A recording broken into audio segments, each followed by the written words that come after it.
Mis amados, bendiciones. Bueno, llegó otro fin de semana.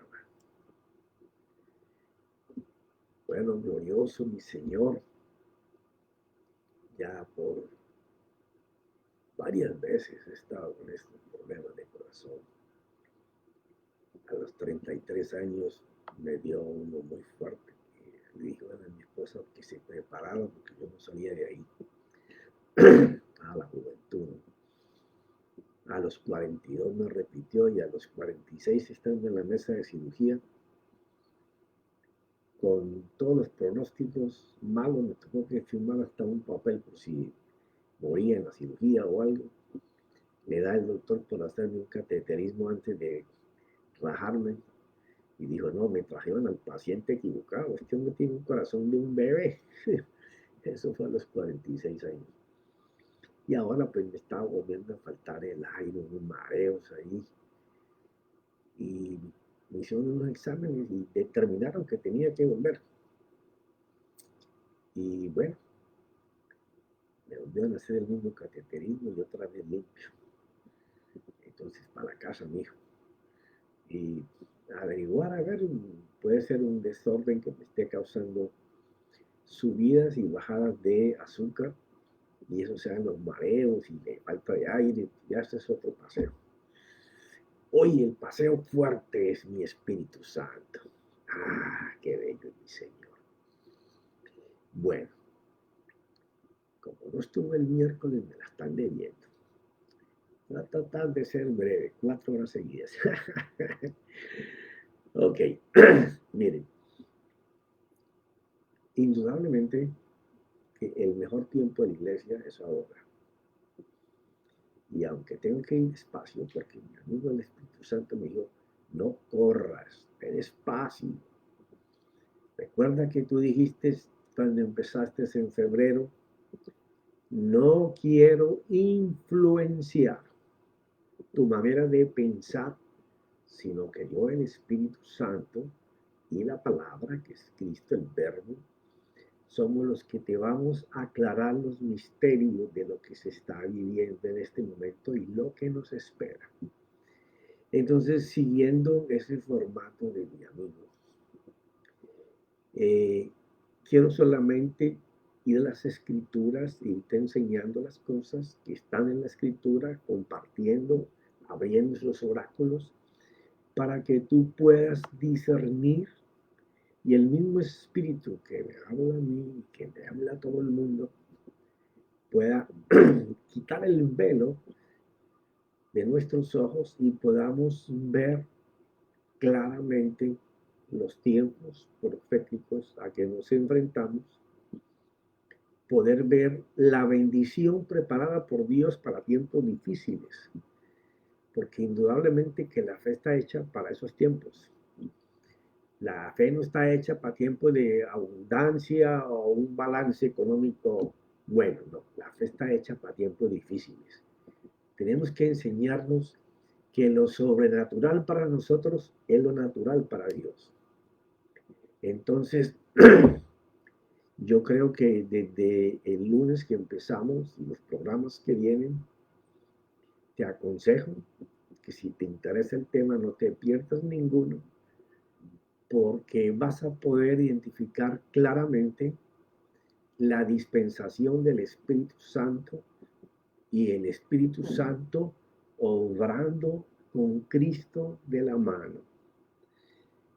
Para aquellos que se puedan someter, que puedan ser influenciados por ellos y que su oído aprenda a escuchar su voz y no la confunda con la del mismo o con la de otras personas. Entonces, empecemos donde terminamos. ¿Será que puede ser Dios adorado, escuchado, fuera del templo que Él ordenó? Es una pregunta que te debes cuestionar y con una respuesta muy firme. ¿Dónde está el templo de Dios ahora? Son 4 paredes. Es un templo hermosísimo, lleno de oro, de plata, con figuras extraordinarias en sus costados y gente vestida muy pomposamente. No, o es el templo del Señor tu interior y el mío. Bueno, lo que hemos aprendido y lo que está en la Biblia es que tú y yo somos el templo de Dios. Quiere decir que si Dios con sus propias manos hizo ese templo, ya Dios no va a estar en un templo diferente al que él mismo construyó. ¿O acaso dice, me podrá el hombre hacer casa donde yo morar? O sea, una vez que el Señor Jesucristo va a la cruz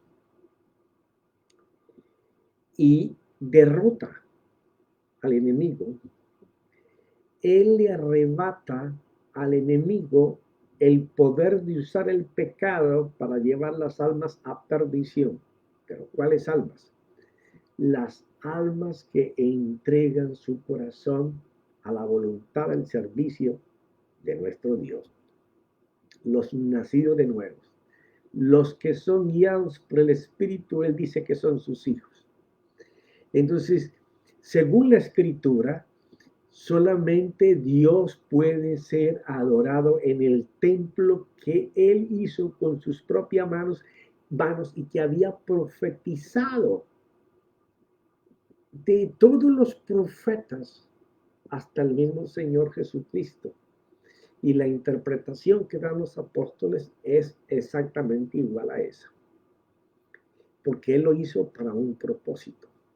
Por esa razón, pienso, según las Escrituras, que si Dios hizo su propio templo para habitar, Él no va a habitar en ningún templo que el hombre le haga. Y eso incluye al pueblo de Israel. Pero ese no es el tema, meterme en esa candela tan grande. ¿Sí? Porque es discutir profecía de los últimos tiempos apocalípticas. Y déjame decirte que aunque he leído y he meditado mucho sobre cosas del Apocalipsis, siempre busco que tengan respaldo profético para poder saber que lo que estoy interpretando es real. No pienso que el Señor vaya a engañar a su iglesia, por la cual murió, diciéndole que Él habita dentro de Él y que ese es su templo, y después vaya al pueblo judío y le diga, levántame en un templo para yo habitar ahí. Lo que pasa es que hay muchas escrituras que han sido tergiversadas por siglos. Y no que hoy yo tengo la Coca-Cola fría del desierto, no, la escritura está ahí, tenemos que leerla y pedirle al Espíritu Santo que nos abra los ojos del entendimiento, eso es todo. Ok, pero vamos a hablar de los dos profetas que el Señor levantó. Los dos tienen que ver con el pueblo judío y los dos tienen que ver con la iglesia.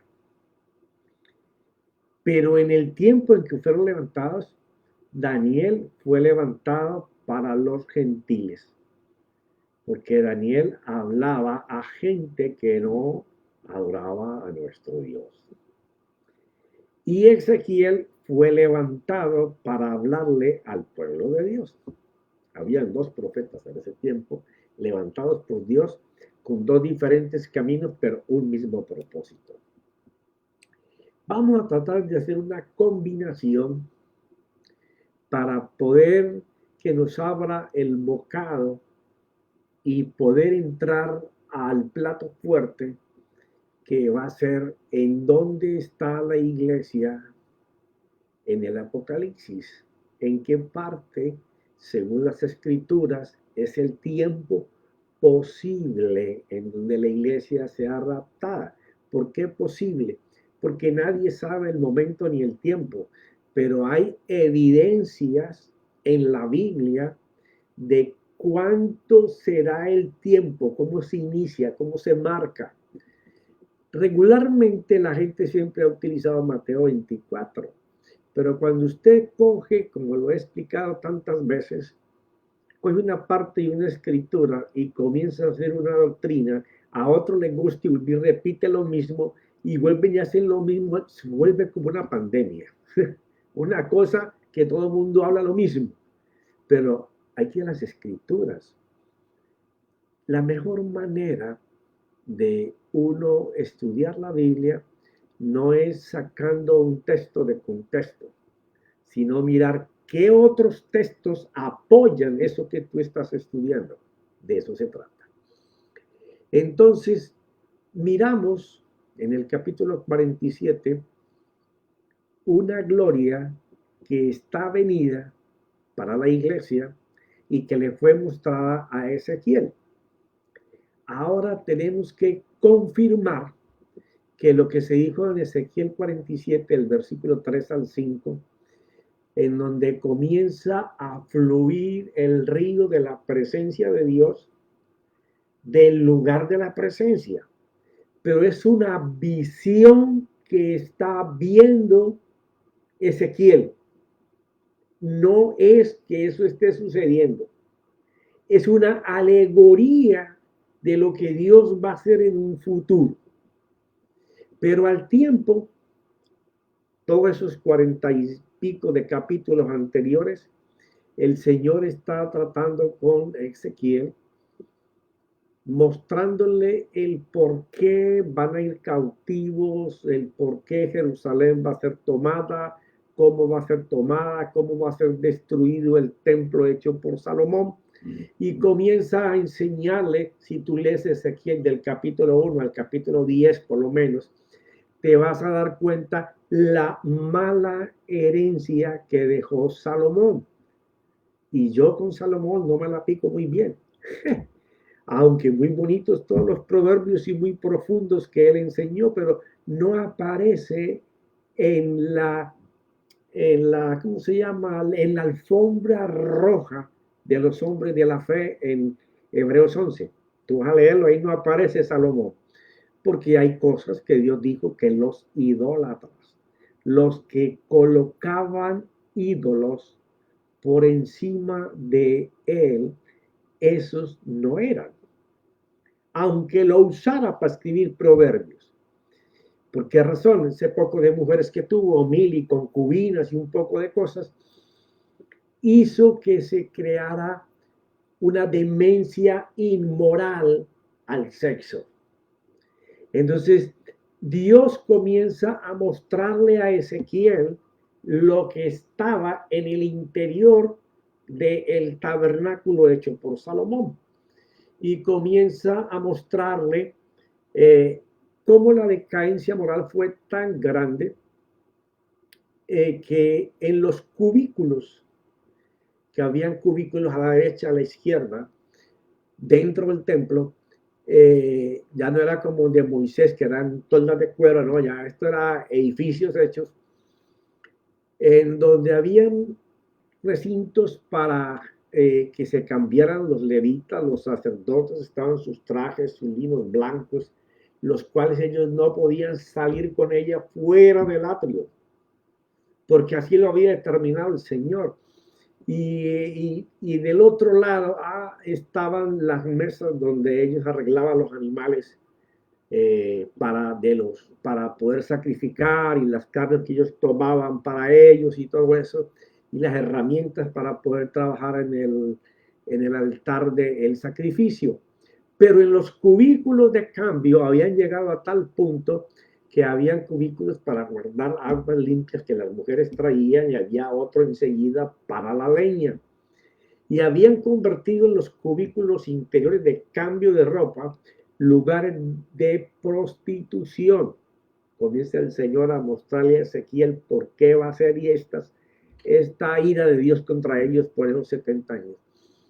Y entonces le dice, le muestra cómo en las paredes han dibujado lagartos, soles, lunas y dioses para tal cosa, y cómo colocaron una estatua de madera, de acera, de cera, al frente de la entrada, una acera, al frente de la entrada al lugar santo. y cómo ellos, la gente importante, la llevaban y la presentaban delante de la entrada para el lugar santo. O sea, era una inmundicia lo que estaban haciendo con lo sagrado y con lo santo. Entonces, es que este Dios que tenemos Él no sabe si no hacer bien y bondad. Entonces, le habla a Ezequiel y comienza a mostrarle que Él va a dar otra oportunidad al pueblo de Israel para que ellos gocen de la gloria de Él. Entonces le da todas las medidas en los siguientes capítulos, como hasta el 38, de cómo tendrían que edificar ese segundo templo, que fue el que Herodes terminó. Y las medidas y todas las cosas, pero le dice algo muy interesante que es lo que vamos a narrar ahora, pero te hago una pequeña introducción para que lo puedas entender, ya que no vamos a estar leyendo en los 40 y tantos de capítulos anteriores al 42. Le dice él que si ellos hacen todo lo que él les dice, él va a manifestar su gloria en ese segundo templo. Y hablo del segundo templo, aunque para mí es el tercero, porque el que Moisés hizo, aunque era un tabernáculo de toldas, era un templo donde el Señor se manifestaba. Y cuando lo hizo Salomón era igual, ¿ya? Entonces, Herodes hace algo, pero hay una gran en el tiempo de Herodes, porque Ezequiel está 675 años atrás. Entonces, en el tiempo de Herodes, les he mostrado a Ezequiel lo que va a pasar. Entonces, como había tanta corrupción y tanta inmoralidad, ya el Señor no se manifestaba en el lugar santísimo. Ellos sacrificaban y ellos eran de mucha pompa y mucha ceremonia y mucha cosa, pero ya Dios no estaba con esa gente. Entonces le enseña cómo la gloria de Dios va a venir de afuera del templo, se va a pasear por todo el desierto alrededor del templo y va a entrar por la puerta y va a llenar el templo de gloria, pero ellos no se van a dar cuenta que es la gloria. Hablando del Señor Jesucristo cuando entró al templo en su ministerio.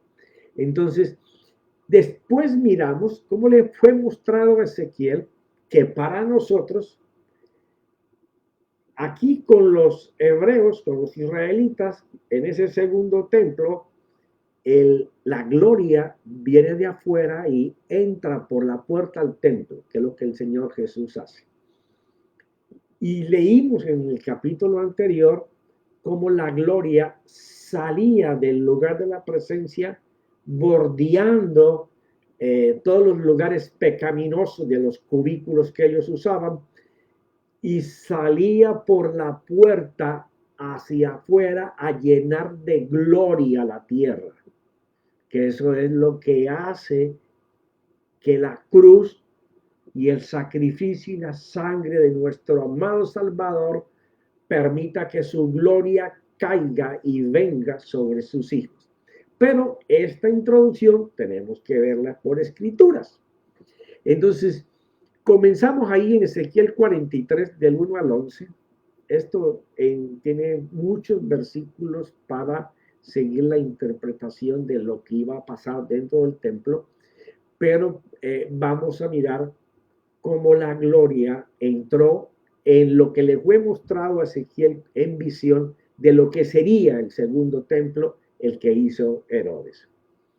Y no te olvides, te recuerdo para que te empapes más, coger Ezequiel los 10 primeros capítulos y te vas a aterrorizar de lo que esta gente hacía. La gloria de Dios llena el templo. Esto es una visión que le está mostrando el Señor a Ezequiel y que no se pudo cumplir, aunque la gloria entró porque fue Jesús el que entró. Ellos no pudieron identificarla porque estaban lejos del Señor, tan lejos que lo crucificaron. Entonces, dice Ezequiel, me llevó a la puerta que mira hacia el oriente. Como vimos en el capítulo anterior, es la entrada al templo. Y aquí la gloria del Dios de Israel venía de la parte del oriente, o sea, fuera de la puerta. Su voz era como el sonido de muchas aguas y la tierra resplandecía de su gloria, hablando del Señor Jesucristo. Y tenía el aspecto de la visión que vi, como la visión que había visto cuando él vino a destruir la ciudad. A él le fue mostrado eh, la gloria de Jesús con los pies de bronce resplandeciendo, y de su mano derecha salían luces y estrellas, o sea, un Jesús glorificado.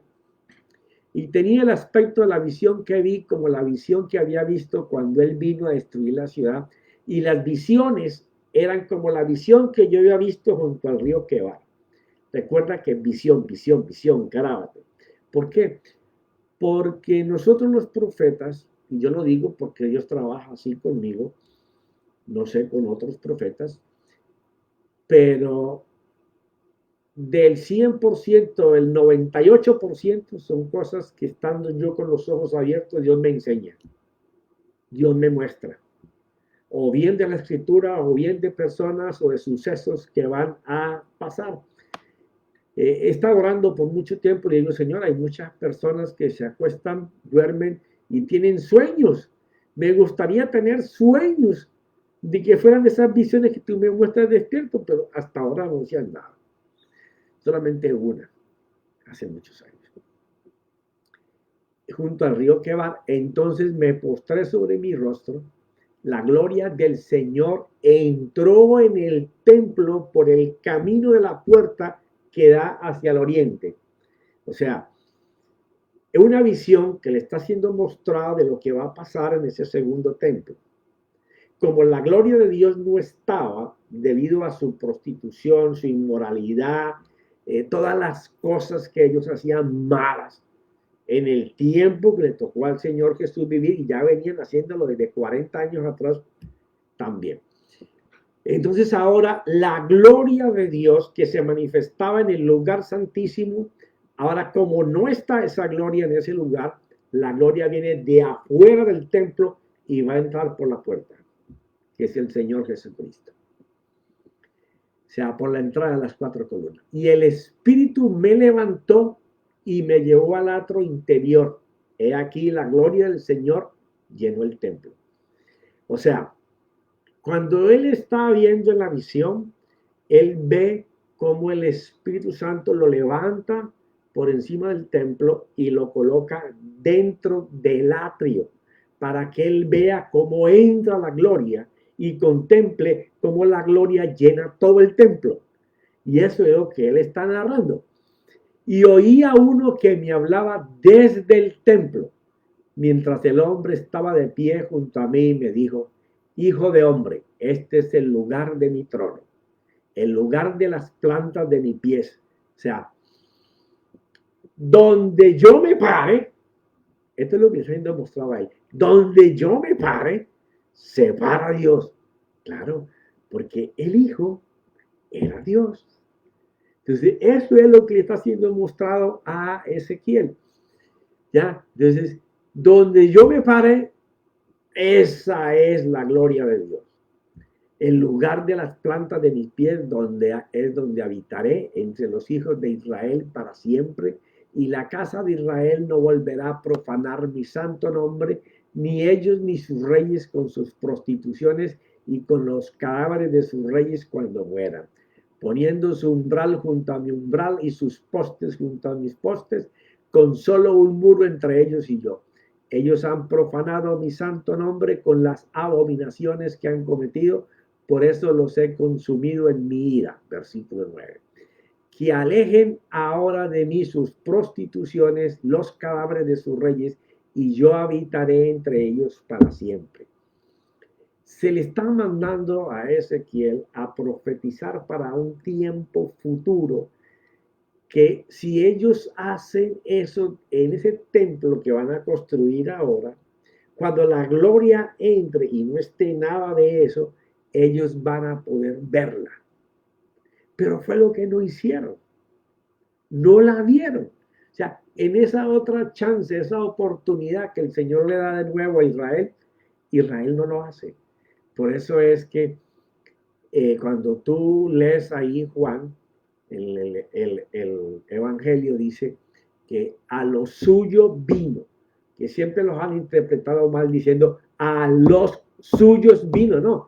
Ninguna escritura dice a los suyos vino, como diciendo que vino el pueblo de Israel, no, dice a lo suyo vino. O sea, él vino a hacer algo que estaba encomendado a hacer y era eso. ¿Ya? Y tú, hijo de hombre, describe el templo a la casa de Israel para que se avergüencen de sus iniquidades y tomen las medidas de su plano y yo me arrepienta. O sea, para que yo no se arrepienta, para que yo no les imponga el castigo que les voy a dar por todo lo que están haciendo mal. Pero llegó el tiempo y ellos no lo hicieron. Hicieron todo lo que el Señor pronosticó que iban a hacer. Entonces, cuando tú vas a Ezequiel 47, que unos capítulos más adelante, lo que miramos el miércoles, le es mostrado a Ezequiel ya no la gloria de Dios, que era Jesucristo entrando al templo, sino la gloria de Dios saliendo del lugar de su presencia. Por un lado, pasa de largo sin tocar ni la palabra, ni el candelero, ni el altar de oro, y pasa y sale por la puerta, por donde había entrado para el pueblo de Israel y que no lo supieron apreciar, y sale por la puerta para que su gloria recorra la tierra. Y ahí es donde miramos cómo hasta el mar muerto comenzó a tener los peces que tenía el gran mar. Y el agua se hizo dulce. Y todas las partes por donde el río de la presencia pasaba, vivían. Aún el desierto florecía y tenía árboles que daban fruto. Entonces, le he mostrado a Ezequiel lo que iba a pasar después de que ese templo que ellos no valoraron, que lo pusieron muy bonito, muy hermoso y era orgullo de ellos, pero Dios no estaba ahí con ellos.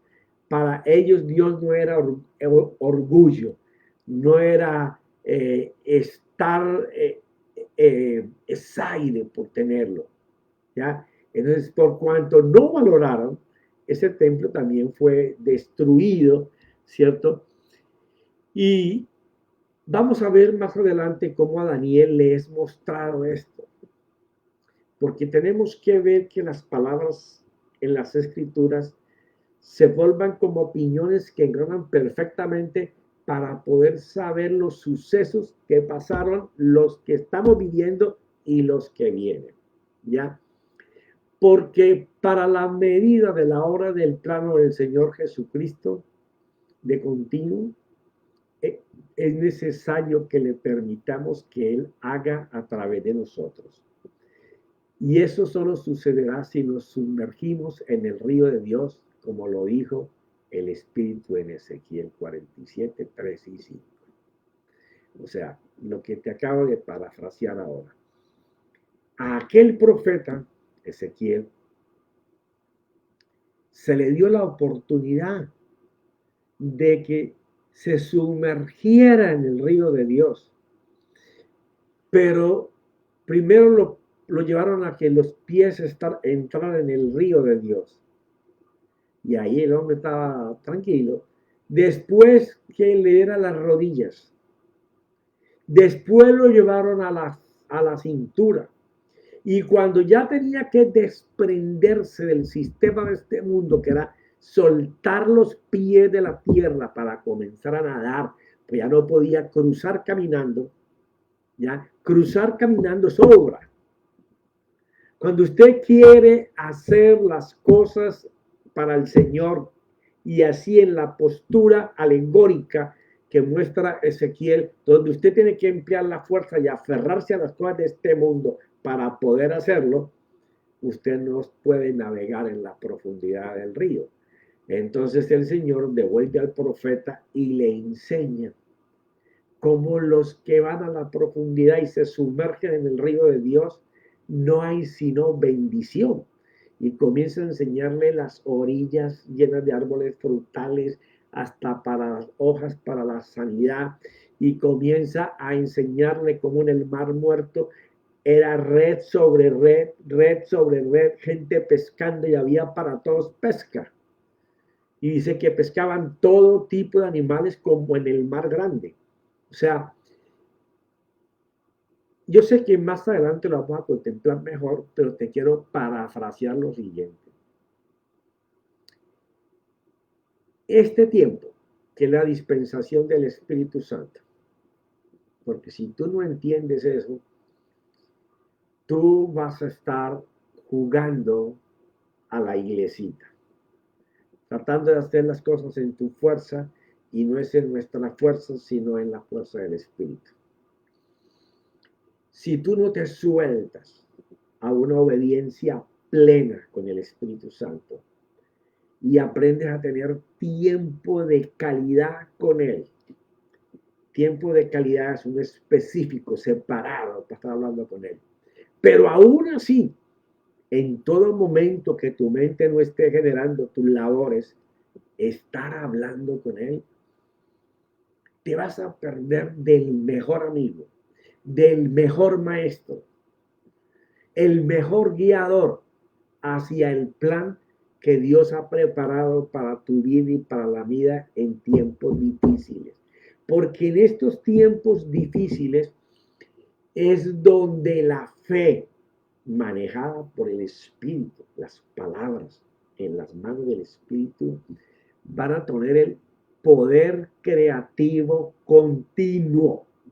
No habrá nada que tú y yo necesitemos, y lo vas a ver cuando estemos hablando de los caballos en el Apocalipsis, como el tiempo de necesidad será para los que no están en esa profundidad y comunión con el Espíritu Santo. Porque los que están en el plan de Dios están ligados al Espíritu Santo y a Cristo. Porque Cristo no va a hacer nada si el Espíritu Santo no empuja la palabra, no crea con ella, no forma con ella y no sostiene con ella las cosas. ¿Ya? Entonces, el profeta Ezequiel, cuando tenía que desprenderse de la tierra, que es del sistema de este mundo, para comenzar a navegar en las cosas de Dios, le dijo al Señor que él no podía. Está igual que Moisés. Le dice el Señor que ve y habla, era tartamudo. Dios le estaba hablando de que si él no había creado la lengua, cómo no le iba a poder dar a él poder para que hablara. Y Moisés es el único que se narra en la Biblia que se negó que Dios le hiciera un milagro. Le dijo que tomara a su hermano Aarón, y para toda la vida Moisés fue tartamudo. Cuando tuvo la oportunidad en ese momento de decirle, Señor, dame la voz a mí, no, negó que Dios le hiciera un milagro. Entonces, ahora en este tiempo, la iglesia, tú y yo, tenemos la oportunidad de ser ese brillo que el mundo está expectante, queriendo ver la manifestación de los hijos gloriosos, no cualquier hijo, de la gloria de los hijos de Dios. ¿Ya? Oh Dios mío, solo tú, mi bello Jesús, puedes sumergirnos en tu Santo Espíritu, porque Él es el dueño de la gloria y el poder del Padre y la manifestación de Él como Hijo. Y a Él le pertenece todo lo que hace Dios hoy, lo que ha hecho antes. ¿Ya? ¿Por qué razón? Dice que para Él fueron hechas todas las cosas desde antes que el mundo existiera. Quiere decir, cuando tú vas a Apocalipsis 13 y lees del 7, 8 y 9, Dios ya había inmolado a Jesús antes de crear la primera cosa. Y ahí dice en la escritura que se le adoraron a él. Y no adoraron a Satanás los que eran hijos. Ya. Entonces es bien importante saber lo que el Señor Jesucristo ganó en la cruz y en el derramamiento de su sangre para nosotros. Si no lo disfrutamos es porque no lo anhelamos. Pero yo estoy listo para ti ahora mismo, Espíritu Santo. Por favor, ven a mí, quita todo lo que te impide inundarme de ti, llenarme de tu río de gloria. Sumérgeme hasta que flote dentro de ti. Yo no soy Ezequiel, yo quiero que me sumerjas. Ya, yo sé que en el río de Dios no me voy a ahogar aunque no sepa nadar en la vida real. Pero en el río de Dios Él vendrá como me manda un escajambra, algo para yo respirar. Pero me voy a sumergir en ese río. Juan 7. Vamos a dejarlo aquí porque esto se va a poner cada vez muy bueno. Vamos a ver en dónde Dios enseñó por primera vez el rollo de los 7 sellos. Vamos a ver quién le puso los sellos a ese libro y vamos a ver quién lo abrió y cuándo lo abrió. Eso va a ser muy interesante. Juan 7, 37, 39, que es la gran invitación del Señor a sumergirnos en ese río. Y en el último día, el gran día de la fiesta, o sea, la de los tabernáculos, Jesús puesto en pie clamó en alta voz. O sea, ellos estaban haciendo ceremonias, haciendo rituales, ¿ya? Y Él les dice algo que era más que eso, como decir, dejen de hacer eso y vengan y beban de mí para que de ustedes broten río. Si alguno tiene sed, que venga a mí y beba. El que cree en mí, como ha dicho las Escrituras, de lo más profundo de su ser. Oye, de lo más profundo, de lo más profundo. ¿Qué será lo más profundo? ¿El espíritu o el alma? ¿Qué tú piensas? Si Dios nos creó primero espíritu igual a imagen y semejanza de Él, y después dio su soplo para que fuéramos alma viviente, quiere decir que lo más profundo es tu espíritu. O sea, no es de tu alma que va a brotar, no, es de tu espíritu, el que es hecho a imagen y semejanza de Dios, en donde vive el Espíritu Santo. ¿Y qué es lo que va a fluir? Porque se tiene que manifestar en tu exterior. La gloria de Dios va a invadir todo tu ser almático, que es un espíritu, y va a fluir a través de tu ser carnal para que la gente pueda ver la gloria, igual que como sucedió con nuestro Señor Jesucristo, igual como sucedió con todos los apóstoles, igual como ha sucedido con todos los hombres y mujeres usados por Dios en la historia del Evangelio y de la Iglesia. Y de lo profundo de tu ser brotarán ríos de agua viva. Pero él decía esto, escucha bien, del Espíritu. En la palabra espíritu ahí está con mayúscula. O sea, del Espíritu Santo que tiene que vivir allá. No es un chispito, es una vivencia continua. Que los que habían creído en Él habían de recibir. ¿Qué es lo que recibimos nosotros, aún siendo ahora espíritu, alma y cuerpo? El Espíritu Santo. De lo que habían de recibir, porque el Espíritu no había sido dado todavía, pues Jesús aún no había sido glorificado. Muerte y resurrección. Y ya estaba profetizado de varias formas. Si tú miras, vamos a tratar de terminar aquí. Isaías 44, del 1 al 5. Mas ahora escucha, Jacob, siervo mío, Israel. Yo ya te he dicho en varias oportunidades que cuando tú encuentres la palabra Jacobo, siervo mío, e Israel, que es el pueblo llamado, tienes que siempre, pero siempre, siempre, pensar en lo siguiente. Antes de cambiársele el nombre a Jacobo a Israel, ¿Jacobo era gentil o ya era judío, hebreo, israelita? No. Cuando se nombra la palabra Jacobo, Jacobo encierra al mundo gentil. Y el mundo gentil eres tú y soy yo. Entonces, si añade la palabra Israel, ahora está hablando para un pueblo gentil y para un pueblo que él escogió, que es Israel. Entonces, cuando tú lees en cualquier parte de la Biblia que aparece la palabra Jacobo, A veces no aparece la palabra Israel enseguida. Ya, esa palabra Jacobo es antes de ser pueblo de Dios. Era gentil hasta su abuelo. ¿Ya? Jacobo, Isaac y el viejo. Todos eran gentiles, no eran Israel. Ellos, Abraham, Isaac y Jacobo, gentiles. Ellos, su nombre encierra al pueblo gentil, que no es el pueblo escogido. Cuando se le cambia el nombre a Jacobo, empieza el pueblo escogido de Dios, que es Israel. Pero aquí le van a hablar a los dos pueblos. Pero es que es interesante poder conocer esto. Se le va a hablar a los gentiles y al pueblo de Israel.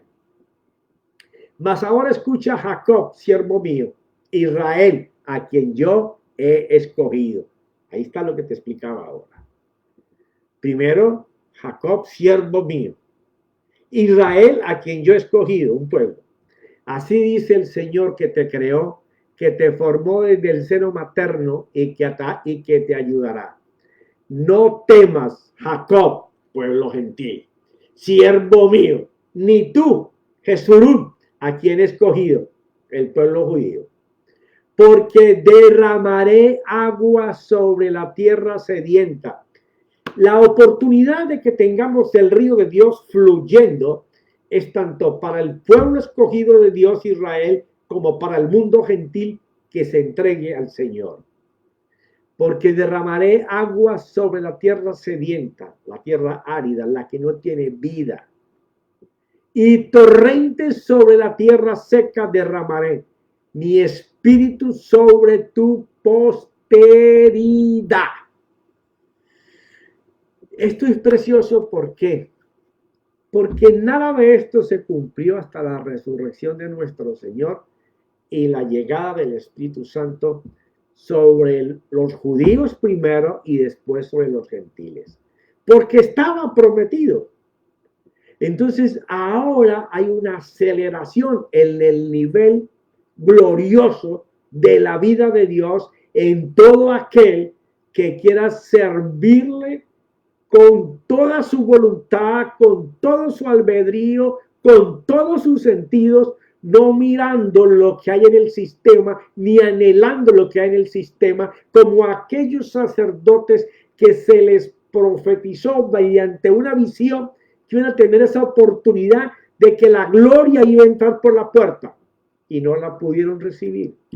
Prefirieron seguir con sus pies aferrados al sistema del mundo, que es la tierra.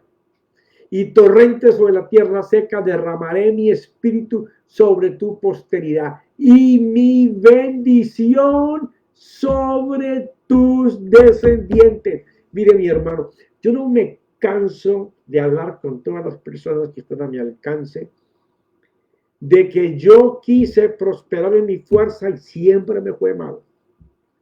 Asomaba la cabeza por un lado, veía luz, pero al otro lado había un tablazo. Pero cuando llegué al Señor, donde hay luz, hay abundancia, hay prosperidad. Pero hay que llevar una vida dependiente del Espíritu.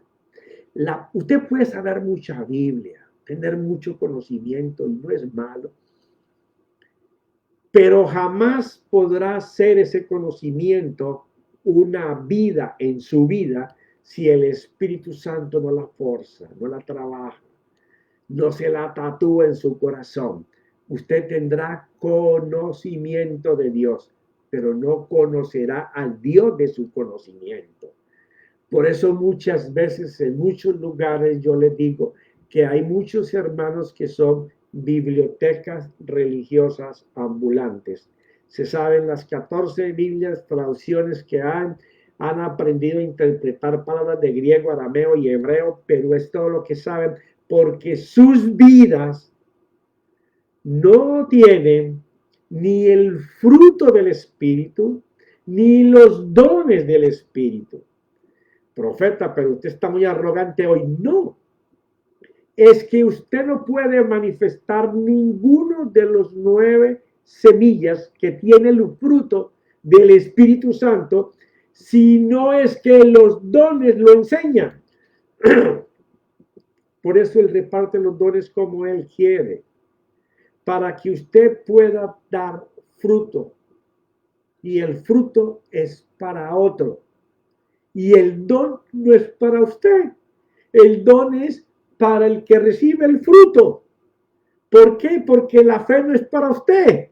La fe es para otro.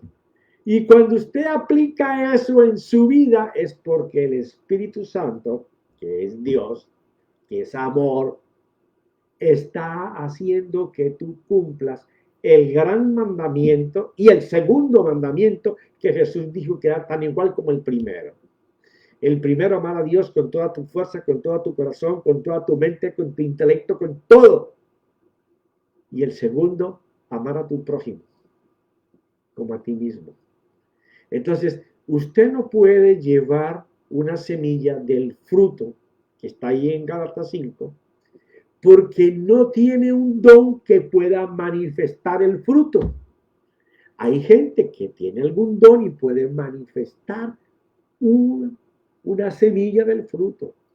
Pero lo ideal es que nosotros le demos al prójimo la fruta completa y que apliquemos los dones completos, porque usted va a tener el don que usted trabaje. Uy, profeta, ¿cómo así? Sí. Si usted desea que Dios lo use en discernimiento de espíritu, en palabras de sabiduría, de ciencia, de conocimiento, en una fe que mueva montañas, usted tiene que practicar eso. Usted tiene que meterse al río de Dios, dejar de estar con el agua en los tobillos jugando a la iglesita o al agua a la rodilla yendo con la Biblia debajo de la mano, debajo de el sobaco, ¿ya? Y meterse a la cintura yendo a la iglesia a todos los servicios, pero no más. Yo sé que es fuerte, yo sé que no les gusta y me sobrepasé de tiempo. Ay, Señor. Ellos brotarán entre la hierba como sauces junto a corrientes de agua. Este dirá, yo soy del Señor. Y otro invocará el nombre de Jacob. Otra vez. Y otro escribirá en su mano, del Señor soy. Y se llamarán con el nombre de Israel, porque es para los dos. Mis amados, me pasé hoy. Creo que por mucho. Pero no estuve el miércoles, por favor, regálenme un poquito de tiempo el miércoles. 10 minutitos que me regalaron de más. Que el Señor me los bendiga, me los cuide, me los proteja, que el Espíritu Santo les ame. Espérate. Mira, ahora mismo el Espíritu Santo está tomando personas y le está haciendo arder su corazón por cosas que siempre han deseado que el Espíritu haga y hoy están abriendo el corazón como tienen que abrirlo y el Espíritu Santo de mi Señor los está tocando. Gracias, amigo, gracias, porque tú respaldas lo que haces. Espíritu Santo, llénalos y llénalos hasta que se embriaguen, que rían, que gocen, que salten, que se sientan en otra gloria, pero llénalos. Llénalos, Espíritu Santo, que para eso Jesús dijo que de él brotaría y él es el que sumerge en el río. Oh, Padre, te damos gracias en el nombre de Jesús. Amén y amén. Gracias, amigo Espíritu Santo.